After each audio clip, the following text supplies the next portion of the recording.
Hi, welcome to Pieces of a Woman. I'm Christy North. Hi, everyone. Welcome to Pieces of a Woman. Welcome back. And I'm Deanna Robbins. And today I'm super excited. Well, we're both super I excited. just think I got the chills. Literally, got the chills. For a Not in minute. here. I feel like. Yeah, true. Yeah, it's a By little the end warm. of this episode, our clothes are going to be off. Yeah. A lot of estrogen. A lot of estrogen. I feel like we get to name drop right now. We do get to name drop big time. We're Who, because- Jesus? big name dropping. Jesus is who I name drop. He's the coolest. Well, those of you who recognize her voice, we are so excited to have Jess back with us. So those of you that know, I feel like, Utah knows. Utah people know, but most people know you probably from Frankie and Jess. Your show, you had a 97.1 forever. Well, and you guys just celebrated your 20-year anniversary of being together, right? Yeah. But we originally had Jess on. She was so gracious. She came on in January of 23. She humored us. Let's She just say humored she was us, really yes. humoring No, us. I was honored. I was honored. And I have so much respect for you, just all your work you're doing. We're going to get into that. But January, you came on, and all of a sudden in April, you were not on the radio anymore. And so let's start there. For those of you that don't know, which I can't imagine, and everyone I know knows you. Well, the whole state So- feels like it just went on pause. Yeah. We just went on pause because Mm. When we the just show turned started. on the radio and you were not there. Yeah, that was weird. We had just gotten back from vacation, and I went to Phoenix to visit family, and Frankie was in Mexico with his family, and got home, did a Monday show. Then the bigwigs come in after the show, and we're like, "Oh, it's so good to be back. That was a good show. High five. We're glad we're here. We love our jobs again because we had a week off." And then they walked us both out separately. He has said multiple times when the door closed, he was scared and confused, and I was just like, "Oh, freedom, Oh, freedom, really? freedom." I was a bird in a cage without a song. Wow. I was Wow. literally feeling like the zombie in the Thriller video, just every day trying to get through that show. Yeah. And you're probably thinking, I have a next chapter. I didn't know what it was. My best friend every morning. So it's my bestie from high school, Christy. And we talk every day, all day. And she kept saying, "God's going to deliver you. Keep praying. Keep leaning on him. He's going to release you." And she said, "This isn't the end for you." And she was my main cheerleader that kept encouraging me when I'm sitting in the Dutch Bros coffee line at 4 o'clock in the morning on no sleep.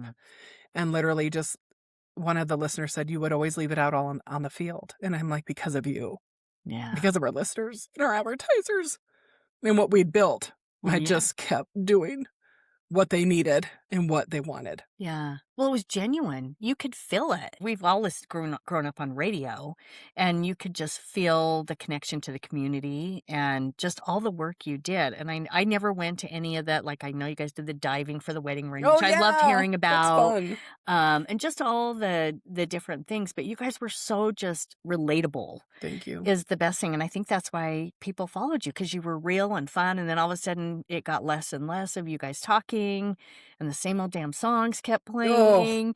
And I remember one time getting Scott in the car, and we were driving together, and I go, "Oh my gosh, you got to listen to them. They're so great." And then you never came on Oh, no. because the damn music or commercials. True. And he goes, "Well, that's stupid." Yeah. You know, his You're like patience are- sitting there on pause. Uh-huh. Can I take you back really quick? I know it's probably emotional, and you said you knew you were kind of relieved, but when you have a commitment like that and you were all in, how did it feel? I mean, kind of like a divorce.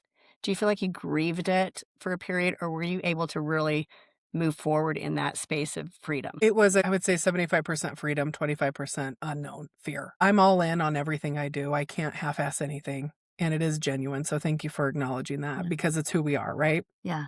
We give everything. And it takes a lot to give everything, especially, to a job like that that's very public. Yeah, 75% freedom, 25% fear. There was a little minute there where I was like, "Oh shit, who am I now? Mhm. What's my identity? I've done this for almost 18 years. I wanted to do this since I was a kid. I majored in this at college. Like, where are we going to go from here?" And so I was glad we were able to transition and still use and be with our community that we built. Well, yeah, I would say that big piece, that identity piece, is so powerful when most of us kind of hang into that. When we're looking at who we are, what are we going to do? So when you have something that ends that abruptly, Yeah. Not by you choice. don't get but- the chance to really start planning a transition. You are in the transition. Yeah.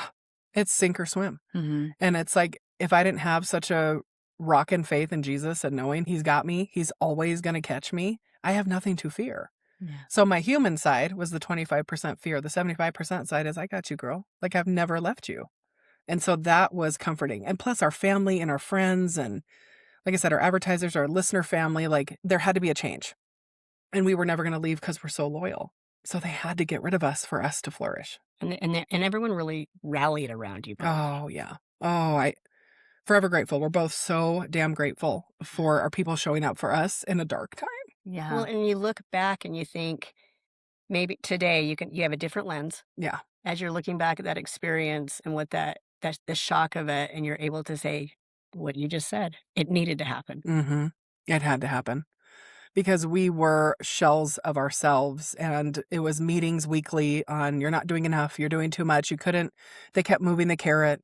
They kept moving the goalpost. You can't function that way. You're just constantly in fear, and Yeah. you're just like, okay, we were like killing it for all these years and now we're shit. I mean, Yeah. it just was like a switch, but it's corporations and it's money. And unfortunately, radio is really struggling and has been for quite some time. And the alarm bells have been going off, but they just put their head in the sand. I was going to ask you that question because do you feel like part of it was it's shifted so much? Yeah. I mean, I rarely listen to the radio. Well, I never do anymore. I listen to Sirius XM or podcasts, or I never listen to the radio anymore. Same. So it's kind of crazy. It's down. I mean, TV numbers are down. Radio's pretty much dead.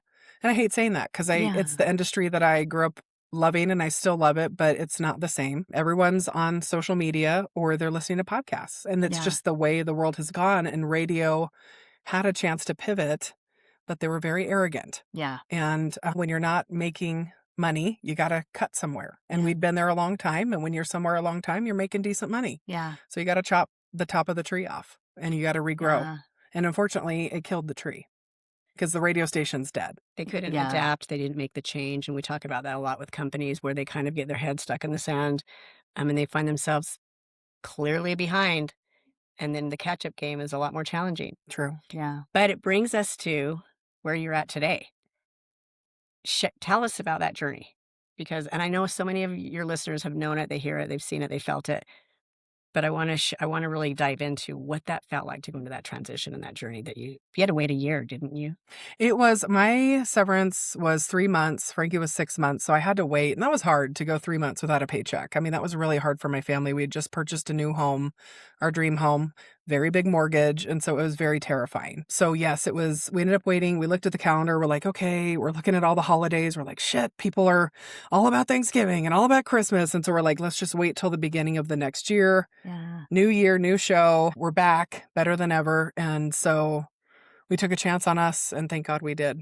I love it. Well, that's what I want to say is, what did you both know? How did the idea come about of starting a podcast? Or did you both just kind of know? We actually had talked to some other radio stations. A couple had reached out. We were in talks with one group and really love them and still love them. They're amazing people, amazing corporation. But it was my husband, Kevin, honestly, Really? who said, you guys have the listeners, you have the advertisers, you guys have the whole community rallying before you, behind you, and with you. Why don't you just do a podcast? That's where everyone's going. Yep. And, Frankie, I've had a side hustle for years, right? I've done Mary Kay for 14 years. So like, I know how to run a business. I've taken business courses for 14 years. And Frankie's always kind of had a radio job. You get a paycheck every 2 weeks. It's a Yeah. W-2. And so that's scary to bank on yourself. And so I remember we were at the Oval in the parking lot one night because Frankie and his son had come to our son's hockey game. And Kevin's like, you guys can do this. And so he kind of solidified that's the route we should go, because the talks that we were in, it was like, do we want to still get up early? Do we want to commute? It's not as much as we were making. So it's definitely a dip in pay. And we're still working for someone else at the end of the day and have to answer to corporations and companies and all the things. And so it really was Kevin that was like, we can do this. And I didn't want to go work for someone else again. I didn't want to give someone else the key to my cage again. Oh my gosh. Yay, Kevin. Yeah, he's amazing. Holy shit. He's my biggest cheerleader. Yeah. Oh. Yay, Kevin. I think we're also grateful for that. So let's talk about the 3 months. A little bit about that, because the planning, I'm assuming, came into play really big. Yeah. Talk to us about what that looked like. How did you create the vision? Once we were kind of like all in. We're like, okay, we're going to do this. You know, Frankie is so good about documenting. Like, he has such a good memory and he's so intuitive about that kind of stuff. And so he's like, we need to make videos. We need to make weekly videos, like a blog. And I'm like, oh, I hate being on video. That's why I'm a radio girl. I don't want to be on video. But he was encouraging, you know, like, no, let's do this. I'm like, okay. So we'd make these weekly videos. And then, because we weren't allowed to say anything. Yeah. We were under lock and key. We couldn't say anything until we couldn't launch anything. We couldn't do anything. And so we were like, so then we'd make like these little silly vignettes. So we'd make these little goofy videos on social and people were like, okay, they're up to something, just to give hope that, hey, we're not going anywhere. We're still here. We're still going to entertain you, but like, there's not much we can say. So it was very fun to kind of get together, make those videos, use our creativity. It was just fun. It was a lot of fun. And then we just started banking episodes. You know, Frankie's like, let's make sure we're documenting everything. And so we started like banking episodes and we couldn't release anything, like I said, but we at least had those in the vault when we got ready to launch, just kind of going through the emotions and processing everything, which was really therapeutic. Oh, yeah, I'm sure. Tell me what has been in this process, because part of what I love, and you've talked about it on your podcast, and we have dealt with it, but it doesn't matter how old you are to start something different. But there is a fear there and the unknown. But what has been the most exciting part of it, of this new journey?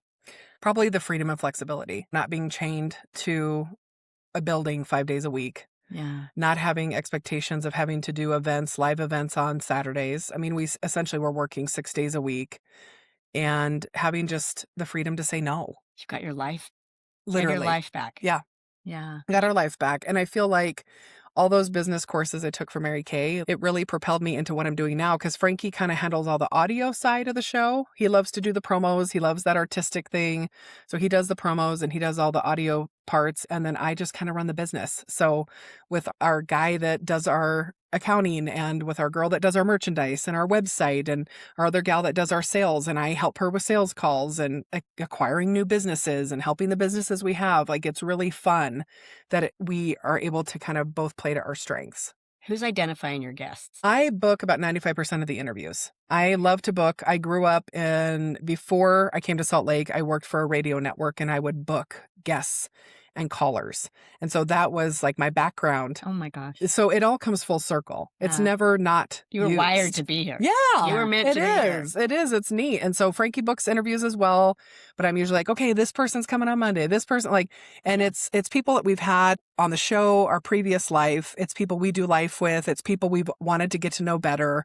It's people that we find that other people will gather knowledge from or entertainment. Like our guests are the best. They're the best. Yeah. I love our guests. You guys do have a really good guest role for Thank sure. you. Yes. Well, and I love how you're promoting so many people in the community. Love your sponsors. How do you get your sponsors? Was that a challenge or did that end up being easier than you thought? It was awesome. Minky Couture followed us. Lifetime Products followed us. Utah Facial Plastics followed us. Cottonwood Garage are family friends of both of us. So they hopped on because they've been listeners and friends forever and they're small business and they wanted to help out our small business, which was so fabulous. And they're amazing. Just Ingredients are products we use. What is it? Modern and Chic or purses we carry. Not Frankie, but his wife. But he probably would. He's comfortable. He would. His man purse. Right? Yeah. His papoose with his doggy. And then Mint Made Soaps. She's a dear friend and listener in a small business. So it's neat. Connect Home Services. I mean, we use them at our houses. Like, it's just people we do life with. And they were so generous to say, hey, we're going to pick up and move with you. That's fantastic. It was awesome. Oh my God. Red River Health and Wellness. yeah. Can't miss them. They saved my life, literally. All the Every plugs. time, Yeah. there's so many. All of a sudden, I'll hear somebody and I go, "Oh, you maybe should try it." I've never used them, but I hear, Oh, cool. they're really good. I love that. buy Just Ingredients. I think her stuff is fantastic, and amazing. hearing her story was really incredible. But that means a lot. Like when you have a referral, that's why it's easier to send. Well, you're to supporting somebody. local. Yeah. Yeah, I love it. So you have a lot of life happening right now. Your Yeah. son's graduating from high school. And you guys have both been there. Uh-huh. Yeah. And I'm so excited for you. And he's going to the U. I know it's a hard Is this line. like last one out? Yeah. One and done. Yeah. Yeah. But that's It's big. it's a big change. How are you feeling about all that? Because graduation's coming up still, right? In June? a few weeks. Okay. In a few weeks. I will say, I mean, Kenny and I did this. Kennedy's 24. And I say this any chance I get. We are loving empty nesting. I hear that a lot. We are living our best lives. Okay. So Mhm. I am so excited for you and Kevin to like have this next chapter. It'll be interesting. So I've heard mixed. I've heard a lot of people say, hey, you kind of have to get to know, reacquaint with your spouse because it's been all about the kids for Yeah. 18 years. I've had a lot of friends say, hey, you got to find hobbies together. You got to find ways to connect because your kids' sporting events were like Yeah. your date nights, which hockey, lacrosse, Yes. football, Yeah. all the things, volleyball, those Yeah. have been our date nights. So it's definitely going to be a shift. But I have noticed even the weekends that my son is down in St. George visiting his cute girlfriend, those weekends are really fruitful for me and my husband because I think, it's like, oh, okay, he's gone for the weekend. So what are we going to do? It's Yeah. exciting because you get to explore this next chapter of your relationship. So you had all the stuff you just talked about that was pretty consistent for the last however many years. And now you are exploring a new chapter together Yeah. and relearning each other. I think it's beautiful. I'm excited for you. Thank you. I am too. It's so fun. It's weird, but it's fun I at bet. the same time. Okay. I think the college years, here was my frustration. So they go away to college, both ours. We have our youngest is at the U right now. She just finished her sophomore year already. Oh, cool. So she'll be, junior next year. It's so crazy. But they go and they live in the dorms. They're so independent. And then they come home for holiday or summer. And then all of a sudden you've adapted to them not being there. And then they come home and they're so independent. They feel like, oh, well, I'm never telling anybody when I come home. And now you have to enforce the rules again. You're coming home at 1 Because a.m. and I I'm have to work in the stressing. morning. Yes. Oh, Because I just yes. worry. I know, and they're Same. great kids. Like it was nothing. So great. But you're just like, no, I'm now back to worrying where you are at 2 a.m. And Yeah. I didn't hear him come in the door and we can't do that, True. It's a weird transition for, I think, both. So anyway, but it's Ugh. exciting. That's awesome. I remember that when I went home from college because I was only up the road. I went to Arizona State and we lived like 25 minutes, just like the U to our house. Mhm. And I was like, well, I'm an adult now and I live in the dorms and I have to listen to you. I'm like, oh God, I'm going to get that back. I bet I'm going to get it back. No, Coop's I a don't way have better to. kid than I was. What was your biggest blessing with all of this? And then what is your biggest hurdle that you have faced that you weren't prepared for? That's a great question. Blessing was more time because I was so tired Yeah. and my family would get the rest of me, not the best of me. Oh my Yeah. gosh. And I always felt guilt, especially like moms always put guilt on themselves. And so I was just exhausted every day chasing sleep. And I feel like they didn't get the best of me and they deserved it. So I feel like now I'm just clear and I'm relaxed and I'm rested. My health has gotten better. Just better intention connection time with my son and my husband, which is Yeah. all I ever I wanted. love that they get the best of me. You Finally. probably feel like you live with a lot more peace. Way more peace. Isn't that like that's a blessing? Yeah. We take it for granted because Yep. in our 20s and 30s we're in survival mode, True. family mode, being a spouse, being a mother, all of the things, and we don't really understand what that peace feels Mhm. like. Yeah. And when we get to a place like this, and if it's whether it's a job or you no longer are running around with the kids, whatever it is, to be in that space with just peace, I think we just take it for granted. Yeah. Yeah. And you have to get comfortable with yourself. And it's in the Bible lots of times, be still. And that's the last thing our society and the American dream provides us. It's like if you're still, you're lazy. If you're still, you're not doing enough. And our worth is not what we do. Our worth is not our success. We have it backwards. So now that you have more time, what is Jess doing with that time? We know you're spending more time with your husband and your son, Yes. but what are you doing with you? For me, I started my female show. And that's been a lifelong dream. And it's called the Jess Connection. And I interview women just like you gals do. You guys really inspired me to just rip off the Band-Aid and do it. And it's women I've done life with since I moved to Utah 20 years ago. And even some of my women of the past that come to visit from other states, from sorority, high school, junior high. I collect people and their stories are incredible. And I don't want to be the one to hoard their stories. I want to share them. And women come in and bare their soul. And there's so many relatable pieces in every story that it's a podcast for women, about women, and I'm so damn proud of it. So excited for I that. love it. I know. I'm so excited. I was going to add that was one of my questions because that's so cool. Like, not that you're busy enough. You're just not busy enough. Let's just do This is a passion project. one more thing. It is. Yeah. It is. Yeah. It is. It's something for me. I think I was raised with my mom, dad, and sister. And then I moved in with college roommates. And then I got married. And then, Frankie and I have our thing together. And it's like I've always had a partner, even when my sister and I would play KBJB radio when we were kids, because I wanted to be on the radio since I was a young kid. I've always had a partner. And this is all me. Just and you. it's not about me. It's about the women. And that's what I don't need the limelight. I've had enough limelight for decades, for years, and I don't need it. It's about these women's stories, and they're just so near and dear to me. And I just love that I get the privilege and honor to share them. I love that. Now, where can we find those? Where can we find that podcast? Let's see, on Patreon. So it is Okay. a subscription because it costs me money to make a podcast. As you guys know, it's not free Yeah. to do what we do. Yeah. So it's on Patreon, and I release new episodes every Monday and Friday. Oh, okay. Because Frankie and Oh, Jess wow. drops Tuesday, Wednesday, Thursday. And a Mhm. lot of our listeners were like, there's a void. I don't have anything Mondays and Fridays. And so I really heard that. And it took me 3 years to do it. But I wanted to make sure Frankie and Jess was rolling and functioning. And it got all of the best of me in that attention. And once that felt secure and safe, I could do my next Yeah. thing. Well, and another thing I wanted to ask you about that you have, I don't know, gotten involved in or created or whatever is the I Love You Sis project. So talk about tonight. that. Tell me about that a little bit more. Tell our listeners a little bit about that because I mean it really ties in with the Taylor Hagen Foundation too. But it's supporting men, right? And Yes. mental health, all the Yeah. men in our lives. But tell us a little bit more about that. It's awesome. So we love Joe from I Love You Bro. He was the guy that ended up stopping to help this man that was on an overpass that wanted to die by suicide. And basically he was like, I'm a failure of a father. I'm a failure of a husband. Like it would be better if I was gone. And he was going to jump off. And Joe was like, dude, I love you, bro. Don't do this. And he helped save him. And so from that, he's like, okay, our bros are hurting. Women have community. Women have groups. Women are not afraid to call a therapist or get a girlfriend and get a glass of wine. Yeah. Men don't have that. Right. And men are created with feelings. Men are created with expectations. Men have all the same things we have. Yeah. And they don't get the proper attention and they don't get the love and support that they deserve and they need.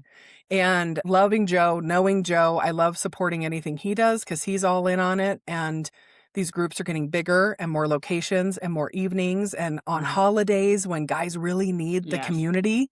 And so it's a cool movement for I Love You Sis because it helps someone like me who has a husband and a son better learn how to handle my guys. To support our men. Yeah. Yeah. I mean, my dad worked all the time, providing a beautiful life for us. So he wasn't around much. And it was me and my mom and my sister. And then I've got like sorority girls and I've got Mary Kay girls. And it's like I'm always around women. I didn't have a brother. I didn't have really a lot of exposure to men. So this has been really helpful to get to know men better and to serve them and love them well. So how can people get involved or learn more about it? What's the best place to go? Do they have a website? Do they have Instagram. Oh, okay. Yeah. So if you go to I Love You Bro on Instagram, I think there's the I Love You Sis link. Okay. And I Love You Sis is once a month. It's really not that big of a commitment. It's literally once a month in the evening after work. It's usually on a Tuesday, the first or second Tuesday of the month. It's in Lehigh. There's like a cool little meeting area next to Koru Wellness. Oh, okay. And he has different guest speakers every month. And I always find so much richness and just information and education. I end up usually booking them for our Frankie and Jess show because I'm like, God, this is great info. And it's all across the board, but it's about being a better human. It's about knowing more because when you know more, you be more. I mean, that's the goal, right? So the events are just really him bringing in speakers and then creating a community, and it's mostly women that are showing up. It's for all this? women. All women. And then the I Love You Bro groups are only men. Okay. So they keep it separate. So we're kind of the support. So we kind of get our nutrients and we get all of our education so we can implement it. And it's changed me as a wife. It's changed me as a mother, because I didn't know. And I would be like, well, why aren't they doing this? Or why are they doing that? Like, because I didn't know. Yeah. And so it's like giving myself grace for how embarrassing I've been because I didn't know. And now it's nice having the tools and having the confidence on how to speak better and more kind and hear better. And like, that's what he's saying, but this is actually what it means. Like it's decoding our guys and just loving them well. I'm curious. So have you asked the two of them, what are you noticing? Are you feeling a difference since you've been doing this and you have these tools? Are your men noticing? You know what? That is a wonderful question. I think it's not even so much asking, it's seeing them open up more to me. So I know that it's working without having to say it because guys sometimes get weird, especially my dudes. They're not big talkers.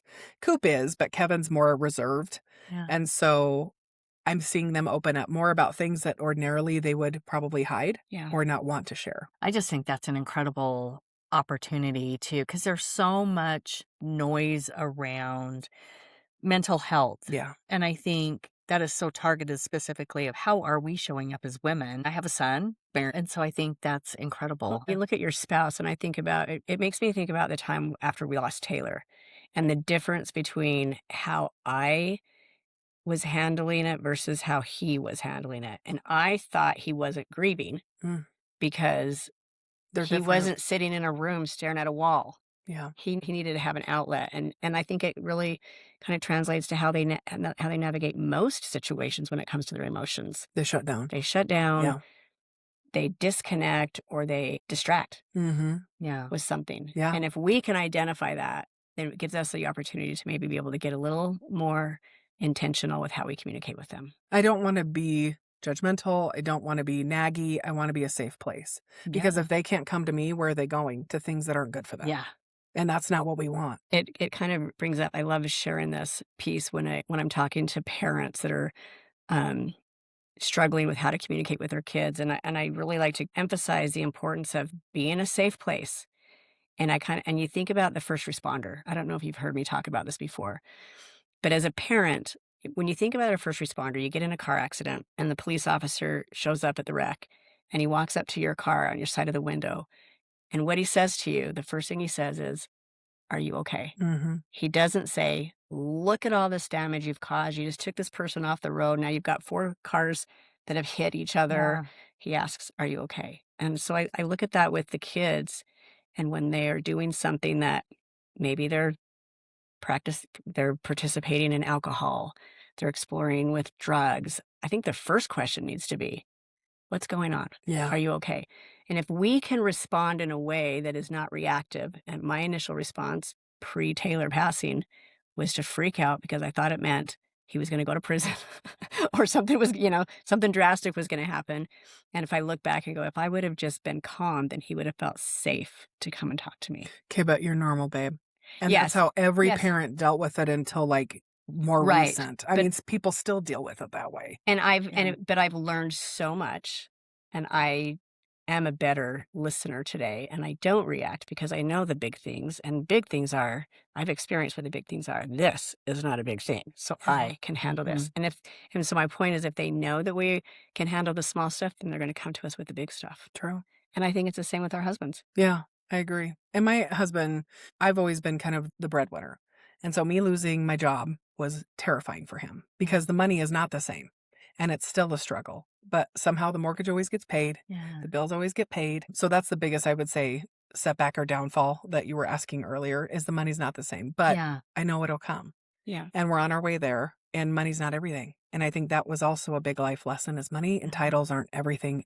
In fact, they're pretty empty. Because if you're striving for the money and the title, you're missing your life.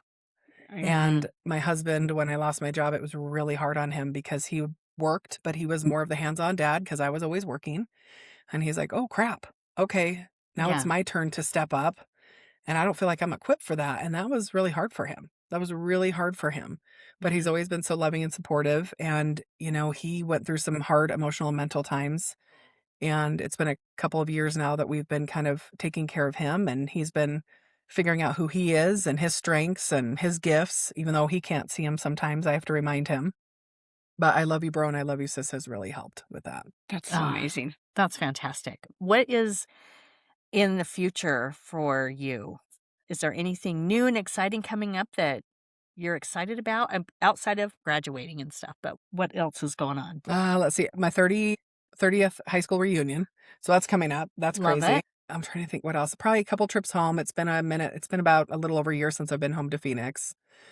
And I'm probably going to be in your same industry. I want to do real estate. Absolutely. I love it. My sister is a powerhouse and she and her Yeah. husband have their own brokerage in Phoenix. Uh-huh. And then Kevin was with Coldwell for many years, 8 Yeah. years.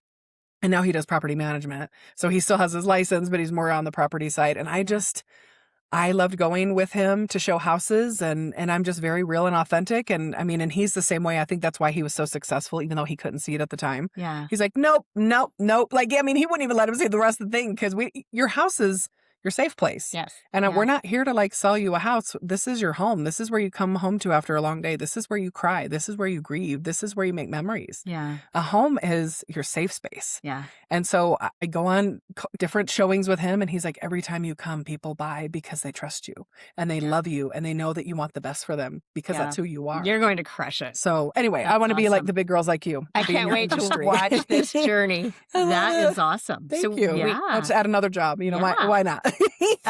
Yeah. Do you want to do but a couple more questions I just have to ask, because you keep talking about your husband about sometimes they don't know their talent or see what they're doing. Do you realize your impact that you have on women in our community?